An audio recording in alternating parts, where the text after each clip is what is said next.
My life was so perfect yesterday. My wife and I were getting ready to celebrate our first Christmas as husband and wife in our first home that we purchased just this fall. My wife had decorated the tree, and I had put Christmas lights on the roof. We drank our eggnog and cider together while watching classic Christmas movies and talked about how next year we would hopefully have a baby to get presents for. Our happiness has now been shattered, thanks to the carolers. It all happened last night, December 23rd, 2020. My beautiful wife was in our kitchen baking some sugar cookies for the neighbours, while I wrapped some presents for our nieces and nephews. We listened to cliché Christmas music, smiling and laughing as I screwed up the wrapping and she burned the cookies. A knock at the door caught us both off guard. My wife and I looked at each other, confused. It was about 9:30 p.m, a little late for visitors.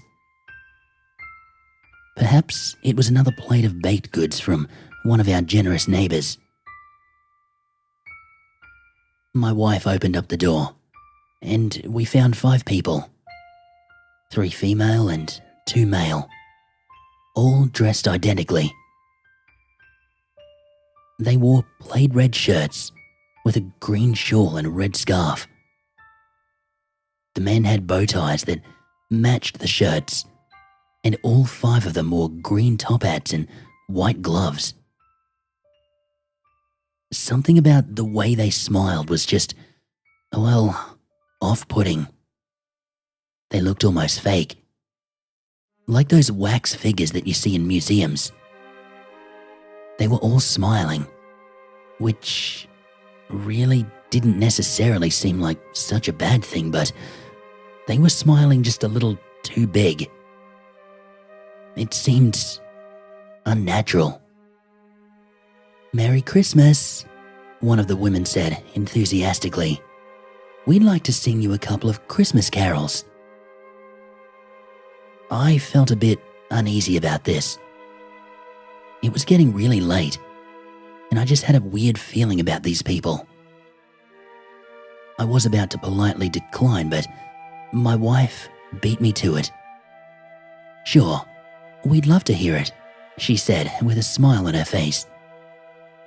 She was much better at being kind to strangers than I. "1, 2, 3, the woman said, with that ridiculous smile still glued on her face. Immediately after 3, the 5 people started singing an excellent rendition of "We Wish You a Merry Christmas" in unison. Honestly, the quality was amazing. Too amazing. Although there were only 5 people, it sounded as if there were a 15-person choir at our doorstep. My wife and I politely listened, impressed, until they finished. "Bravo," my wife said cheerfully.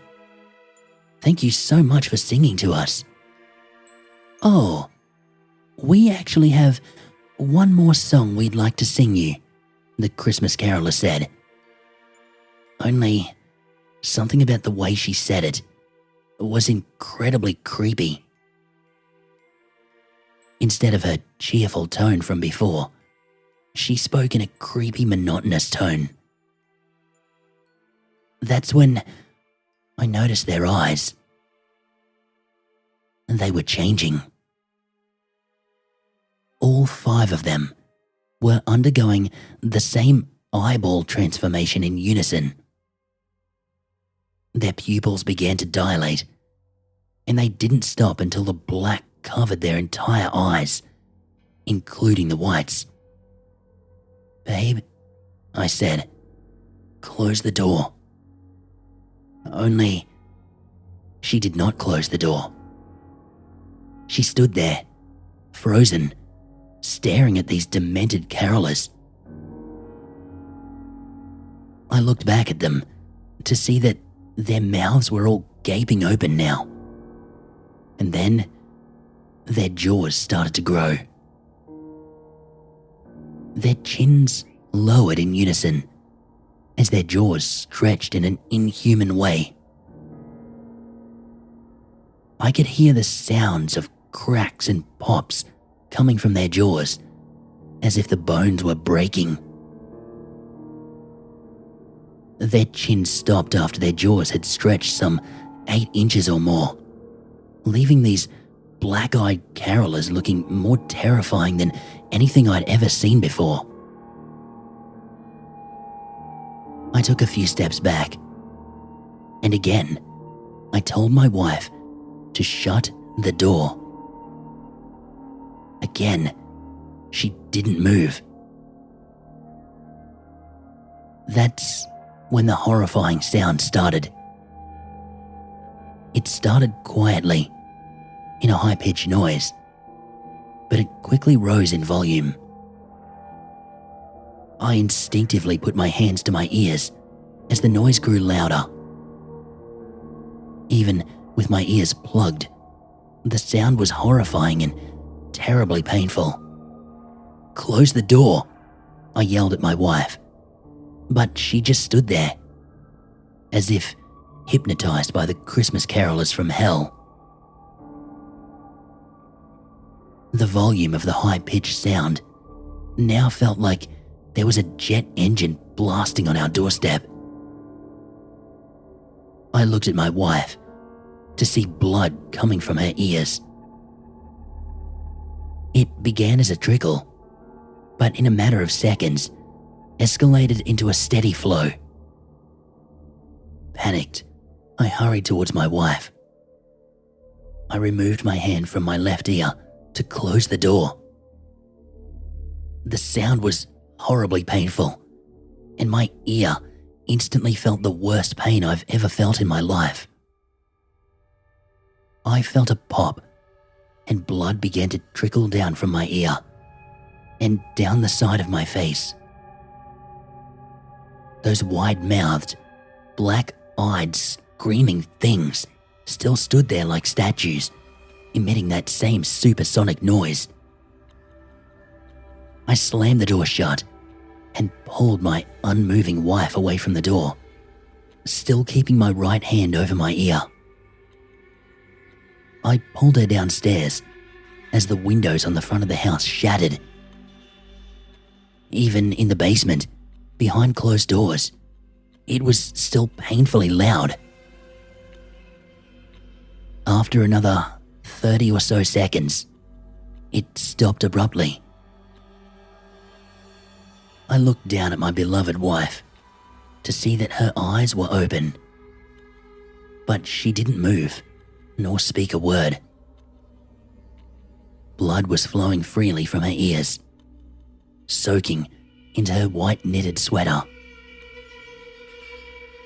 I immediately dialed emergency, but quickly realized that I could hear nothing from my bleeding left ear. I tried to describe to the operator what happened, but all I could manage was that my wife was hurt and her ears were bleeding. Even as the paramedics loaded her onto the stretcher, she remained completely catatonic, with her eyes wide open, as if frozen in that horrifying moment.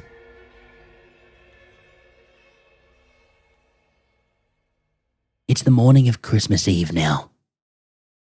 We're still here in the hospital, and will be for some time. I've spoken with several police, doctors, and even a weird British man in a black suit. But it doesn't seem like the authorities really believe me. The doctors are absolutely baffled. They're struggling to come up with any plausible explanation as to how we could have sustained these injuries. Apparently, they think I've just gone crazy from the trauma.